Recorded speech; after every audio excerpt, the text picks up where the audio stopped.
Miel. I'm your caregiver for today.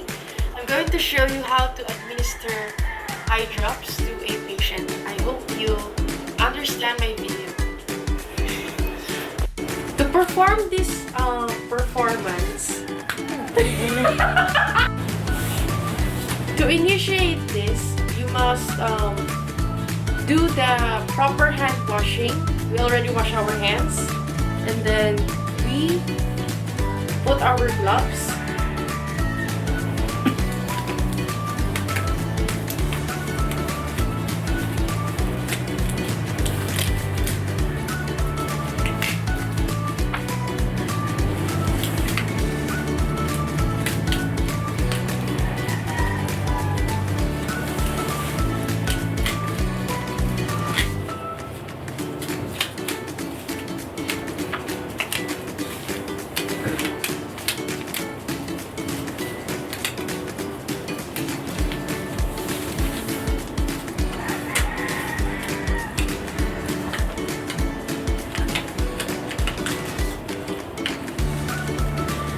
Sorry if it's taking so long.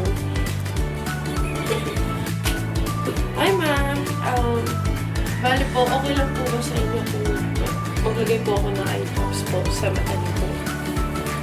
Please? Okay.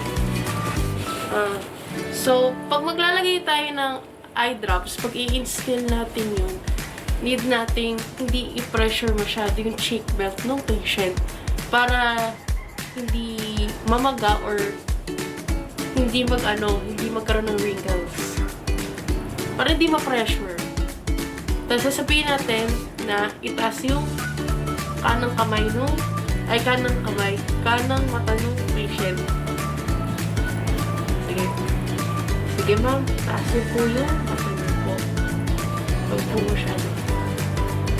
Sige po. 1, 2, 3, patak. After nyan, huwag muna natin aalihin. Pipi-pressure. Huwag muna natin tatanggalin. Makakadamit mo ito 5 minutes. Then, ma'am, ganun-ganun ito yung mata niya. Ipipikit-pikit yung mata niya.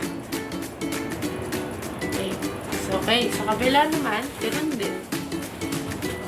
So, pag may luha, aanin natin syempre. Pupunasan natin. Then, after nun, sa kabila naman. Ma'am, ano ko lang po yung kabila niyo pong mata. Sige po. Mataas lang po. 1, 2, 3, patak.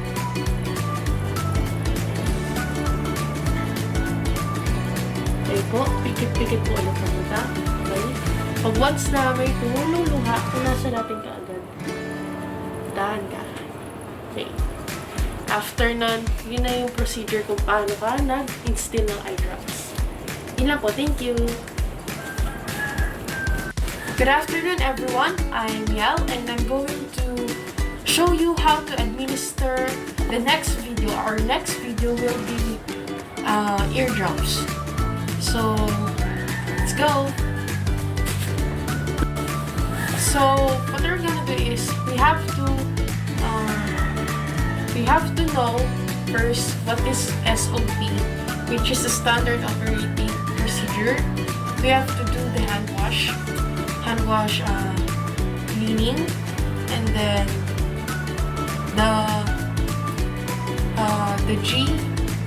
SOP, and then SP, which is a safety procedure, and the GIIE, which means greet the patient, introduce the patient, and explain what is your procedure.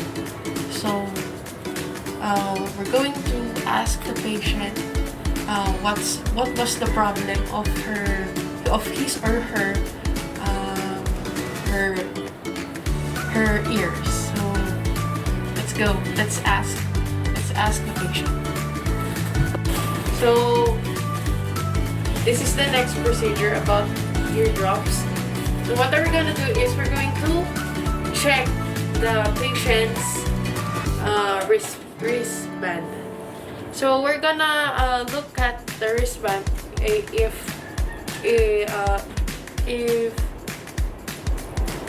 Ito, sorry, nalito ako. Napasa pa. So, our next procedure is about eardrop. So, ang gagawin natin is, tatanungin muna natin yung patient. Okay? I-greet muna natin yung patient. So, dito tayo sa harapan. Hi, Ma'am Maria. I'm Riel. We're here for today. I'm going to assist you kung okay lang po ba sa inyo. Patakan po kayo ng tenga. Okay lang po ba, ma'am? Patakan po sa tenga. Okay lang po, ma'am? Okay. So, after na nag-greet na natin yung patient, i-introduce naman natin yung yun nga, yung sarili natin sa kanila. So, ayun nga, I'm Riel. I'm your caregiver for today. And mag-a-assist tayo ng isang pasyente dito na merong problem sa tenga niya. So, yun nga. Explain na natin yung procedure kung paano. So, ang gagawin lang natin is, kailangan muna natin makita yung wristband niya if totoo ba talaga yung name. Okay, wristband, kunwari lang. Actually, wala akong wristband na nahanda, pero I'm going to explain na lang yun. Sa mga hospital, yung need ng wristband, need malaman yun if totoo ba yung patient, totoo ba na si Maria to, ano yung totoong name nila. So, si Maria, Ma'am Maria, ang name ng patient. So, after nun, tatanungin naman natin si Ma'am Maria if ano yung problem sa tenga. Ma'am, ano po yung problem mo sa tenga? Ano po, sumasakit po siya tapos may basa-basa. Okay, may nireseta po ba sa inyo? Opo, meron po na eardrop. Okay. And Ito then, po. Eardrops. So, ating eardrops. Pero bago natin patakan si ma'am ng eardrops, okay, nalinis na natin yung nakaligo na siya, okay? And then, titignan natin yung pinaka-part nung saan siya nasasakitan sa labas ba ng tenga o sa loob. Titignan muna natin yung bago natin patakan. And then, nilinisan muna natin bago natin gawin itong eardrops na. And after yan, bago yan, titignan din natin sa pinaka-record natin if totoo ba talaga itong pasyente na aasikasuhin natin. So, nakasulat na dito. Okay. Sige, ano yun na natin? Gawin na natin.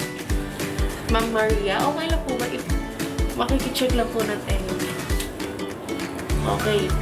Dito sa part ng tenga niya, kailangan makita muna natin, tignan muna natin kung saan yung pinaka-maduming part. Sa pinaka-loob ba o sa labas. Okay. Huwag tayo mag-proceed sa pagpapatak ng gamot sa tenga. Linisan muna natin with oil. Huwag po kayo magulo. Okay. Okay. Medyo anayin natin si patient. Tanungin natin kung okay lang pa siya. Ma'am, okay lang po ba kayo? After yan, huwag muna natin anin ng cotton buds. Kumbaga, ngayon dyan is i-massage lang muna natin sa gilid. After yan, lilinisan na natin lilinisan na natin siya ng cotton buds sa labas. Ang pinaka-importante is sa labas muna. After nyo, ganun din. Same procedure din sa kabila. Pag ginawa natin sa kabilang tenga ni Ma'am Maria. Okay, after yan, tapos na tayo. Tatapon natin to sa pinaka-proper na tapunan. Hindi natin to kung saan ilalagay. Ganun din, same procedure din sa kabila. After yan, pag nalinisan na natin, then after nyan, we're going to proceed na tayo sa may pagpapatak ng tenga sa kanya. Okay, malinis na yung tenga niya, wala nang dumi-dumi. So, napagpahingahin na natin yung tenga niya.